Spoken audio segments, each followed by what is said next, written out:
மணி இப்போ வந்து கரெக்டாக 6:50 ஆனாலும் என் கேமரா பாருங்களேன் என்ன கிளியராக பளிச்சுன்னு காட்டுதுன்னு பாருங்க. கொடைய வச்சுருந்தேன் இப்படி இருட்டாயிட்டா அது வந்து நல்லா வெளிச்சம் நல்லாயிருக்கு. சொல்லணும்னு நினச்சேன் தெரியுமா, என் மாப்பிள்ளைக்கு மிகப்பெரிய சந்தோஷத்தை கொடுக்க போகுது அப்படின்னா அது எந்த இடம் அப்படின்னா, இந்த ஆற்றுல இருந்து மீன் பிடிக்கிறது தான் அவளுக்கு ரொம்ப பிடிச்ச விஷயமே. இங்கே இருந்து மீன் பிடிச்சாங்கன்னா அவங்க மைண்ட் ரொம்ப ரிலாக்ஸ் ஆயிரும் அப்படிங்கிறதுனால இங்கே வந்து மீன் பிடிப்பாவ.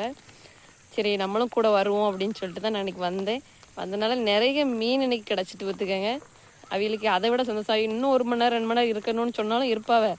ஆனால் என்ன, நான் சின்னவனை கூட்டிகிட்டு வந்திருக்கேன், சின்னவனை உட்காந்துருக்கான். சரி அவனையும் வச்சுட்டு இருக்கக்கூடாது அப்படின்னு சொல்லிட்டு தான் இப்போ சரி வீட்டுக்கு கிளம்பிடுவோம் அப்படின்ட்டு இருக்கோம்.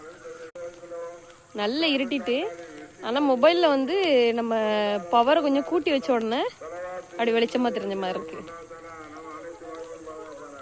சரி இப்போ நம்ம எவ்வளோ மீன் பிடிச்சிருக்கோம் அப்படிங்கிறது பார்ப்போமா. எத்தனை மீன் இது வரைக்கும் பிடிச்சிருக்கோம் அப்படிங்கிறது காட்டுறேன் வாங்க. தொடறதுக்கு பயமாக இருக்குது, ஏன்னா மீன்லாம் திடீர்னு துள்ளுது. துள்ளிட்டு இன்னும் உயிரோடையும் கிடக்கு, அதான் அப்படி துள்ளுதுங்க பத்திலாம்.